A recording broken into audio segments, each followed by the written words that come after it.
Alright, hi guys, this is Casey Tarot, and this is a pretty impromptu video. I was actually right before this planning on doing a YouTube tarot reading, which is probably going to be up around the same time as this. I don't know when I'm going to post this, but for some reason I felt very drawn to talking about my cards, the different decks that I use, and why I use them.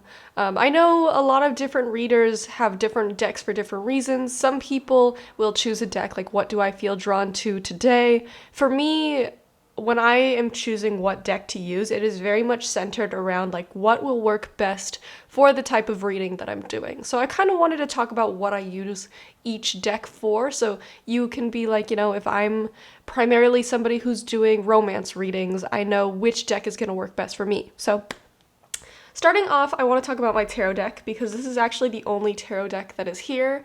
I am somebody that I'm a really big fan of the Waite tarot deck. I have a lot of books about the symbolism and history behind that tarot deck and the art, the symbolism that went into that art. I highly recommend reading up on it. The book that I was reading, it was called like the 78 Degrees of Wisdom. Very interesting. Before that, I didn't really think much of the tarot. I was like, yeah, it's symbolic.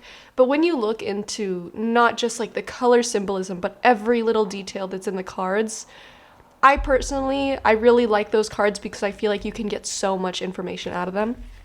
And I chose the Radiant Rider-Waite tarot deck specifically because I feel like it's just so much prettier. I mean, it's a lot more vibrant than the traditional tarot.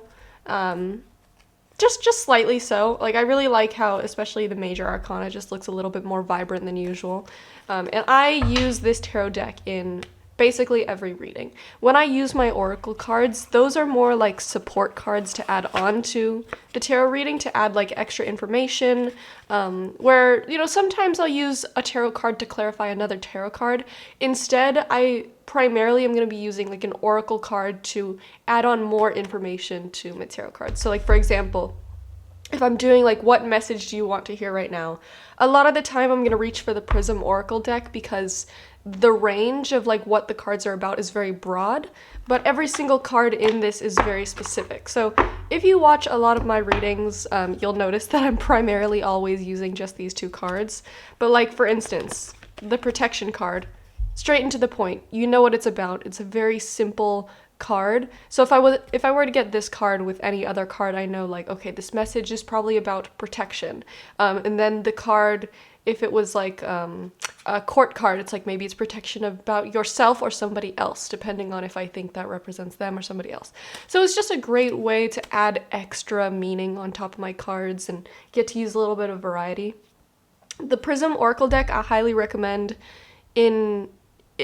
I'll describe it as like a jack of all trades. Like, this card can hit on basically any situation that you can think of. Like, you've got the happiness card, rejection, stop, balance, isolation. It's not something that you need to check in with the guidebook about because everybody knows what these words mean. So it's something that you can just throw a card out and all of a sudden it's like added so much more information, a lot more meaning to your reading without needing to spend a lot of time being like, okay, what is the symbolism of this card? Like, it's straight to the point. I love that. I think that is something that's really great to just add on to a reading. Like I said, jack of all trades, but it's not necessarily a master of like specific areas. Like, I will use this deck to help me get more information about like basic readings, like, what advice do you need right now? What are you on the right path? Stuff like that. But if I was to go in depth on like an emotional reading, if I was to talk about like romantic feelings or like how does somebody from your past feel about you or like what's going on within you emotionally right now, I would probably reach for this deck. This is the Your Feelings Are Valid Oracle deck. And this one, by the way, I'm going in order of like what I use most to least. All of these decks I think are great. They each have their own purpose, but the ones I use most frequently are for the kinds of readings that I'm doing most frequently. I'm not somebody that prefers to do romance readings all the time, but I think that this actually has a very big spot in like more emotional readings, things that I feel like are about like healing and stuff like that. Not to diss romance readings, it's just something I personally don't prefer to do all the time. But yeah, this reading, you see joy, change, you are deserving, nurture, hope, manic, sorrow, slow down, shadow work, love, forgive. So like all these I feel like have to center around emotional meaning. And I like how simple the images are for each of these cards. Like I feel like it still ties into the meaning of the card, but like I said, I really do prefer simple when I'm adding onto tarot cards because I feel like the tarot cards themselves already have so much imagery to go off of that I want this extra oracle card to be something to narrow down that meaning for me. Because if I'm just immediately throwing out something with a ton of symbolism, I can get a little lost in the sauce. You know, I want to be able to narrow it down to like, okay, what exactly are we talking about here? And that is the purpose of the oracle cards for me. So next up, I have the Animal Apothecary Oracle deck. Now, this is something that is actually quite a bit of a detour from what I was talking about.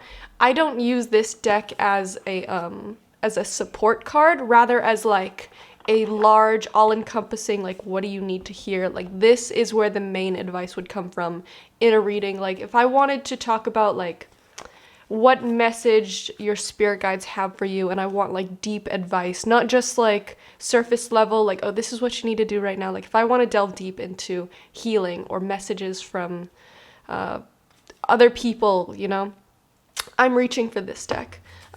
A lot of the time, I am not going off of just the card itself. I'm going off of the guidebook, which is something that I don't typically do for cards. A lot of the time, I'm just looking at the card themselves. But this deck in particular, this guidebook, honestly, if you just read this guidebook, you wouldn't need tarot readings at all, because I feel like there is so much well-written advice in this book that if I had to recommend you go buy something, I'd recommend you buy this deck just for the book. But I feel like there is a time and a place like when you need to hear specific messages, and that's when it's good to bring those in.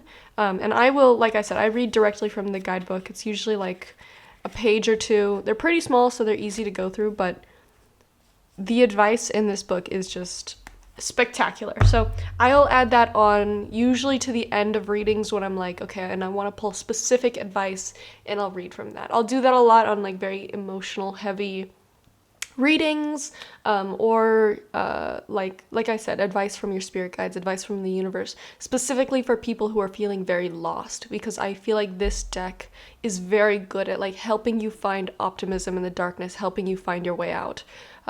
Until you've read it or until you've had a reading where this deck is spoken to you about, you probably aren't going to get what I'm talking about because it's just that amazing. So up next, I have the Animal Spirit deck. I feel like this is pretty popular on YouTube. A lot of people have probably seen it before.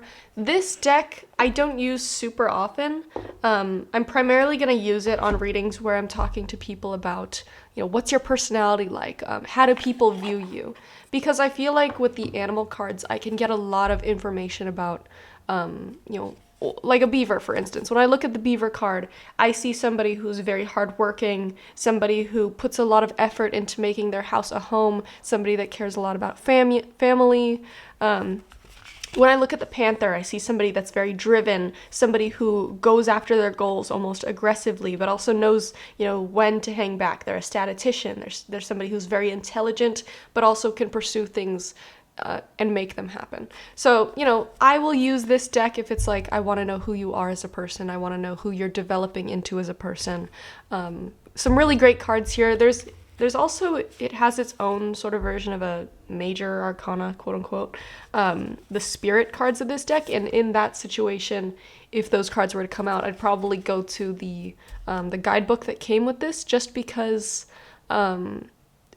those aren't things, they're not animals. They're not things that you see every day. So I like to see what the guidebook says that means.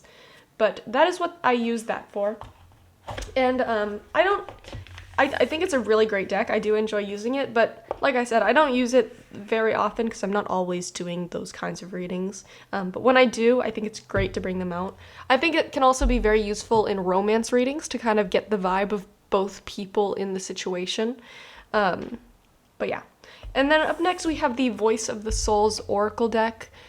It's a great deck. It reminds me of the Prism Oracle deck in that it has a lot of really great, broad meanings, but I feel like this deck is very restricted to talking about spiritual things, talking about karmic balances. If you're somebody who's very into that, reading about people's chakras, reading about, what part of their spirit needs help, how it needs help, if you're really interested in getting messages from spirit, I would highly recommend this deck. I personally don't use it super often because I feel like I can do that with other decks that I'm more familiar with, and also because I got this deck because I was really into it at first, but I'm not super into the art style and just how much bigger it is than everything else. I prefer more vibrant cards in a video, but like if you take this and this deck, like you can see just how much bigger these cards are, and so it takes up a lot more space on the table. I'm not super interested in like asymmetry in my readings, but I think it certainly has a place for people who are looking for that kind of deck. And then up next we have the Divine Feather Messenger.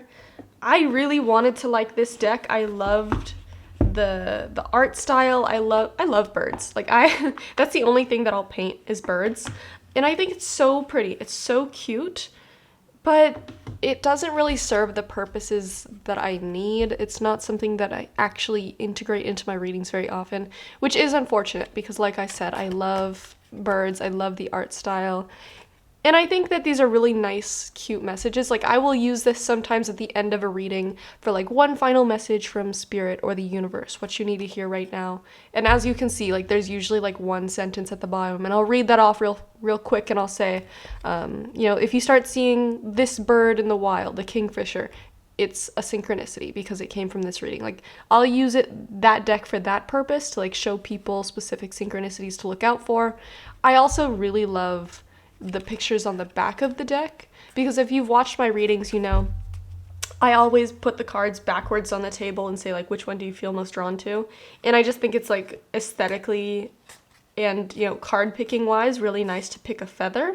But like I said, I don't use this deck super often. I really wanted to love it, but it's not for me. But if you're into that kind of thing, it's still a great deck. It's just like I said, not really serving the kinds of purposes that I'm going after.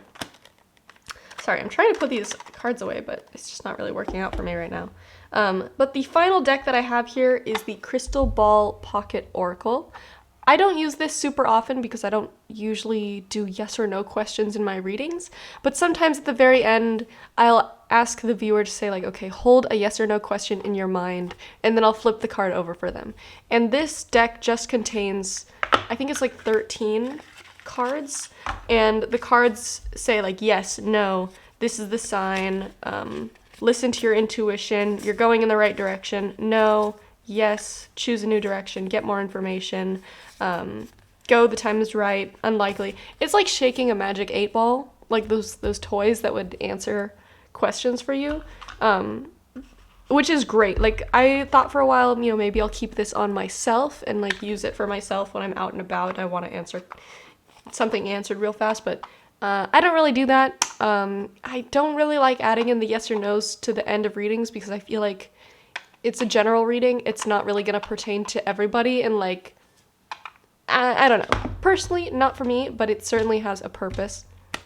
So those are all the decks that I use. Like I said, we're going top left to bottom right. What am I using most often? As you can tell from this box, I mean, it's falling apart and I keep it in a protective case. I use this thing all the time. If I need to just pick one deck and go, I'm grabbing this. I'm not grabbing anything else. But when I'm doing readings, my primary duo is like this tarot deck and the Prism Oracle deck, or this tarot deck and the Your Feelings Are Valid deck. Every so often, based on the needs of the reading and what I think will fit best, I'll grab different decks here and there, but these are my bread and butter. Specifically, these two are like, I'm probably going to use them in the reading that I'm about to film. But that is everything that I use. Let me go ahead and put this back here so you can see. These are all the decks that I use. I hope that you got something out of this. I hope that you found a deck that you're interested in. And I highly encourage you to go out there, learn some more, get reacquainted. As tarot readers, we're constantly learning. Never think that you are a master. Think that there is always something for you to continue to learn, a way for you to continue to grow. I think tarot is a beautiful practice, and if you are interested in it, I highly encourage you to go after it. Even if it's not something that you want to go into as like a career, it's a great hobby to have. It's a great way to help yourself learn about more about yourself, your soul, your purpose, why you're here, and also a great way to help others in need. But remember to do so responsibly. Don't take advantage of anybody. Remember that, no matter how much we believe in the reading, we cannot predict the future with 100% accuracy. Remember to take on the responsibility of what it means to be a tarot reader. But that is everything that I have for you. So thank you so much for watching. Bye-bye.